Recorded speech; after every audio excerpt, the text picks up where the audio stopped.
राजधानी रांची के डोरंडा स्थित शौर्य सभागार में आपको बताते चले, झारखंड शिक्षा परियोजना परिषद की ओर से भारत की पहली आधारभूत साक्षरता और संख्यात्मकता प्रतियोगिता का आयोजन किया गया। इस एफएलएन चैंपियनशिप में बतौर मुख्य अतिथि के तौर पर झारखंड के शिक्षा मंत्री रामदास सोरेन शामिल हुए। वहीं एफएलएन चैंपियनशिप में राज्य के कई जिलों से स्टूडेंट्स ने भाग लिया, जहां उनकी राइटिंग, रीडिंग सहित कई विषयों को लेकर टेस्ट लिया गया और इस चैंपियनशिप में अव्वल दर्जा प्राप्त करने वाले स्टूडेंट को पुरस्कृत भी किया जाएगा।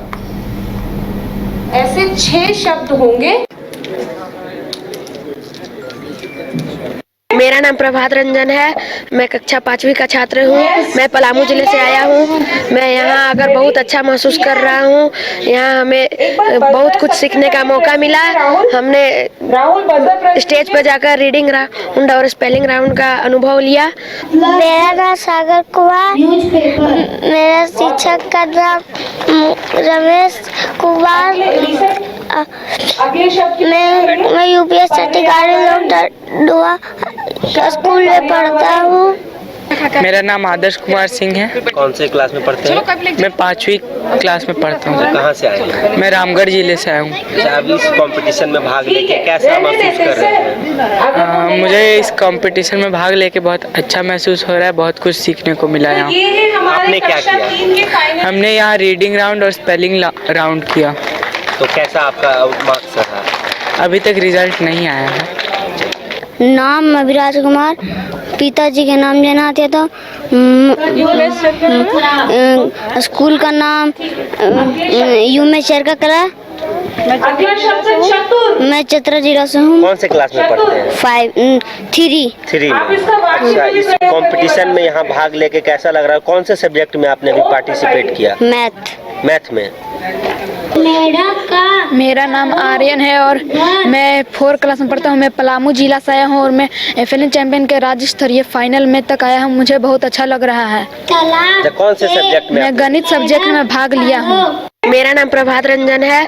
मैं कक्षा इस बार झरिया में रामनवमी राम भक्तों के लिए बहुत ही खास होने वाली है। श्री राम जन्मोत्सव के अवसर पर श्री महाबली लवकुश दल आपको बताते चले 61वां वार्षिक महोत्सव डायमंड जुबली के रूप में मनाने जा रहे हैं। वहीं ये जानकारी झरिया प्रेस क्लब में आयोजित प्रेस वार्ता के दौरान विश्व हिंदू परिषद के जिला कोषाध्यक्ष महाबली लवकुश दल के अध्यक्ष अमित अग्रवाल ने दी है। आपको बताते चले उन्होंने बताया है कि 1964 में झरिया में स्वर्गीय अर्जुन अग्रवाल और सत्यनारायण शर्मा के द्वारा अखाड़ा का आयोजन किया गया था। रामनवमी उत्सव बहुत ही धूमधाम।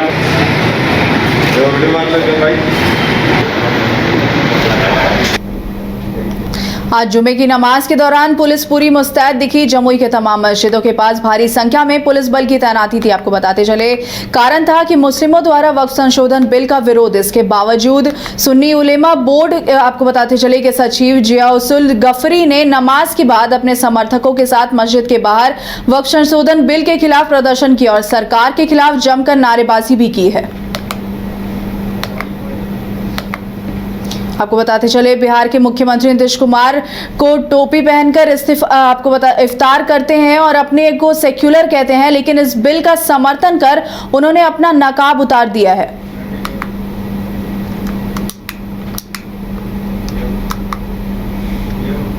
निरसा विधायक विधानसभा के कुमार जुबी शिवलिंग आपको बताते चले शिवलीबाड़ी में वक्फ संशोधन बिल के विरोध में जुमा की नमाज पढ़ने के बाद काला बिल्ला लगाकर सैकड़ों की संख्या में मुस्लिम समुदाय के लोगों विरोध प्रदर्शन किया गया है। वहीं जमान बताते चले मस्जिद के मौलाना मसूद अख्तर ने कहा कि हमारे देश के प्रधानमंत्री नरेंद्र मोदी और गृह मंत्री अमित शाह ने जिस तरह बता रहे हैं कि वक्फ संशोधन बिल लाने से देश के मुसलमानों के हित में होगी और उनका लाभ होगा, लेकिन मुस्लिम समुदाय के लोगों को झूठ बोलकर बरगलाया जा रहा है। इसका मकसद ये है कि पार्लियामेंट में जो कल बिल पास किया गया है, वक्फ तरमीमी बिल जो पास किया गया है, उसमें पहली बात यह है कि जो संशोधन किया गया है वो मुसलमानों की मर्जी और मंशा और मुसलमानों के हित में नहीं है, उसके खिलाफ है ये।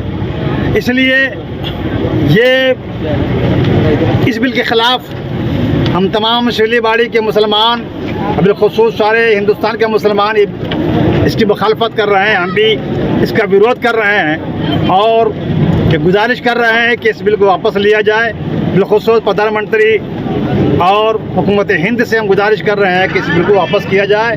ये बिल मुसलमानों की राजधानी रांची में सौहार्दपूर्ण वातावरण में रामनवमी पर्व मनाने के मद्देनजर विधि व्यवस्था चाक चौबंद की गई। विधि व्यवस्था को लेकर जिला प्रशासन पूरी तरह मुस्तैद दिख रहा है। जिले में शांति व्यवस्था के मद्देनजर रांची के उपायुक्त जिला दंडाधिकारी मंजुनाथ भजंत्री ने जिले के वरीय पदाधिकारियों के साथ रामनवमी जुलूस के विभिन्न रूटों का जायजा लिया। उपायुक्त ने हेहल मंडप टोली मंदिर, दक्षिण मुखी बजरंग बली मंदिर, रातू रोड विश्वनाथ शिव मंदिर, पिस्का मोड़, श्री महावीर मंदिर पंडरा, तपोवन मंदिर निवारनपुर समेत अन्य मंदिरों में व्यवस्था का निरीक्षण करते हुए जरूरी दिशा निर्देश जारी किए।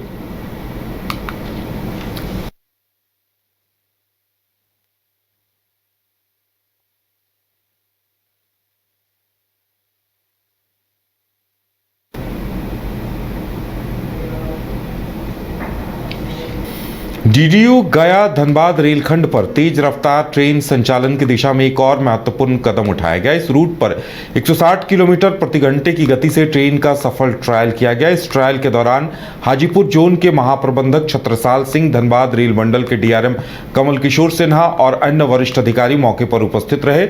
आरडीएसओ की तरफ से किए गए सफल परीक्षण के बाद अब इस रेलखंड पर 160 किलोमीटर प्रति घंटे की रफ्तार से नियमित ट्रेन संचालन की अनुमति के लिए प्रक्रिया शुरू की जाएगी। ट्रायल के दौरान सुरक्षा के भी पुख्ता इंतजाम किए गए थे।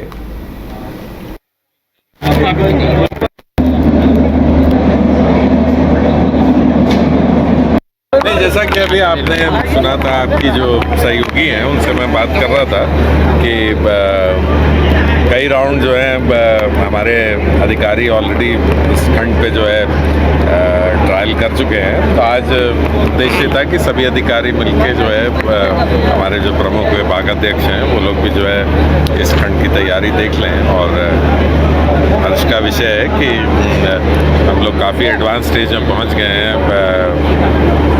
160 किलोमीटर पे जो है फर्दर आरडीएसओ द्वारा जो ट्रायल्स की जाएंगी उसको जो है हम लोग यहाँ बुला सकें उनके द्वारा ट्रायल किए जाने के लिए, जिससे जो रेल संरक्षा आयुक्त हैं उनसे फिर हम लोग जो है आरडीएसओ के ट्रायल के बाद जो है इस खंड के ट्रायल और करा के फाइनल सैंक्शन और अप्रूवल। झारखंड विधानसभा के बजट सत्र के दौरान विधायकों की तरफ से स्कूली शिक्षा विभाग से जुड़े सवाल उठाए गए थे। उन सभी सवालों पर विभाग के मंत्री रामदास सोरेन काफी गंभीर हैं। सभी सवालों को लेकर समीक्षा बैठक का आयोजन किया गया। लगभग 60-70 सवाल सदन में विधायकों की तरफ से स्कूली शिक्षा विभाग से जुड़े पूछे गए थे, जिसका जवाब तैयार करने को लेकर समीक्षा हुई। वहीं शिक्षा मंत्री रामदास सोरेन ने कहा कि माननीय सदस्यों के सवालों की समीक्षा की गई है और जरूरत पड़ी तो अब फील्ड में जाकर भी समीक्षा की जाएगी और आगे उसी के अनुसार कार्रवाई होगी। अगले सत्र में वो सवाल रिपीट ना हो, इसका प्रयास विभाग की तरफ से किया जा रहा है, क्योंकि एक साल में क्या कुछ उन्होंने किया ये विधानसभा में रखा जाए, इसे लेकर भी समीक्षा किया गया है। कामों में तेजी आए, इसे लेकर भी बैठक में चर्चा हुई। आज भी अपना राजनीतिक संगठन बनाए, उसका बाद आप बातचीत से पूछिएगा, अच्छा रहेगा, बेहतर रहेगा। जहाँ तक मेरे झारखंड मुक्ति मोर्चा संगठन की बात है, हमारा वह सेंट्रल कमेटी है, हमारे पार्टी के अध्यक्ष है, कार्यकारी अध्यक्ष है। सेंट्रल कमेटी कार्य समिति है, बैठक में निर्णय लिया जाता है। निर्णय लेंगे कि आने वाला बिहार का चुनाव में हम पार्टी का क्या भागीदारी रहेगा, हम कितने सीट में लड़ेंगे या महागठबंधन का साथ तालमेल होकर लड़ेंगे, तो पार्टी का निर्णय है।